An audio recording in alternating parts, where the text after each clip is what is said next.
शेती, शिक्षण, राजकारण, क्रीडा, मनोरंजन, बातमी तुमची आमची सदैव आपल्या सेवेत.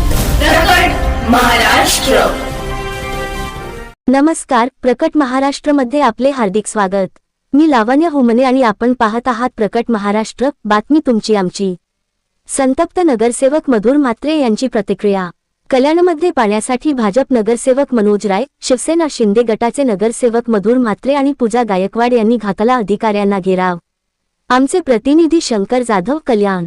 काटते नहीं करके कल्याण इसका पानी जो स्पीड से अपना ये प्रेशर से आना चाहिए, प्रेशर से पानी नहीं आ रहा है, टाँकी नहीं भर रहा है और लोगों को किधर भी पानी नहीं मिल रहा है. आज हमारा जो कैलाश नगर, खड़े गलौली, आत्माराम नगर, महावीर नगर, शिव शक्ति नगर, साई नगर जो एरिया है ये सब चाली है. सब गरीब लोग हैं, कोई हाथ गाड़ी वाला है, सब गरीब लोग बेचारे लाइट का बिल, पानी का बिल भर रहे हैं, टैक्स का बिल भर रहे हैं, करोड़ रुपया भर रहे बेचारे, उनको पानी नहीं मिल रहा है. ये लोग पानी डिवाइड करके बिल्डिंगों में बांट रहे हैं, इधर बांट रहे हैं. और जो चाली में रहने वाले उनके पास कोई टाँकी नहीं है कि नीचे स्टोर करे, ऊपर कोई टाँकी नहीं है, वो एक ड्रम रखे, ड्रम भर पानी रहता है. आज हमारे इधर रामनवमी गया, गुड्डी पड़वा गया, नहाने को पानी नहीं. आज बच्चों का स्कूल चालू है, बिना नहाए बच्चे स्कूल जा रहे हैं. आज कल्याण ईस्ट का पानी का इन्होंने इतना बदतर हालत करके रखा है. आज कल्याण वेस्ट में कभी देखा कि अंडा मोर्चा निकला है? डोंबली में देखा क्या कभी अंडा मोर्चा निकला है?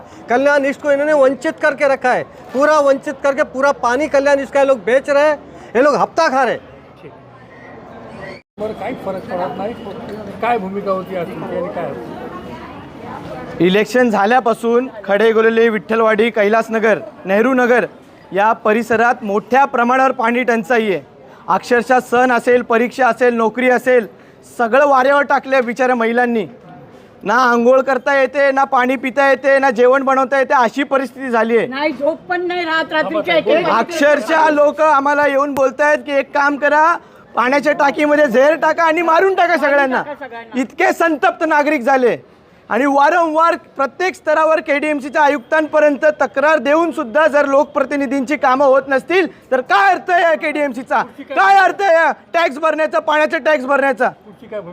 पुढची भूमिका हीच आहे. आज पण आम्ही इथं आलोय, डेप्युटी इंजिनियरांना भेटलोय, ते बोलतात आमच्या हातात अजून काय नाही, 12वरून काहीतरी होईल तर काहीतरी होईल. पण मी त्यांना ठाम सांगतोय, जर आता पाणी 2-3 दिवसात नीट सुरळीत झालं नाही तर हा तर मोर्चा पण नाही तर साधे लोक आणलेत आम्ही पूर्ण कल्याण पूर्व, पूर्ण कल्याण वेस्टपर्यंत जॅम करून टाकू. कारण की या बिचाऱ्या माणसांना, गोरगरीब लोकांना पाणी मिळालं पाहिजे. सगळी चाळीतली, बिल्डिंगमधली जनता आहे. एवढा करोडो रुपयांचा टॅक्स भरून सुद्धा जर पाणी भेटत नसेल तर मग टाळा लावा KDMCला. प्रकट महाराष्ट्राला लाईक, शेअर आणि सबस्क्राईब करायला अजिबात विसरू नका बरं का.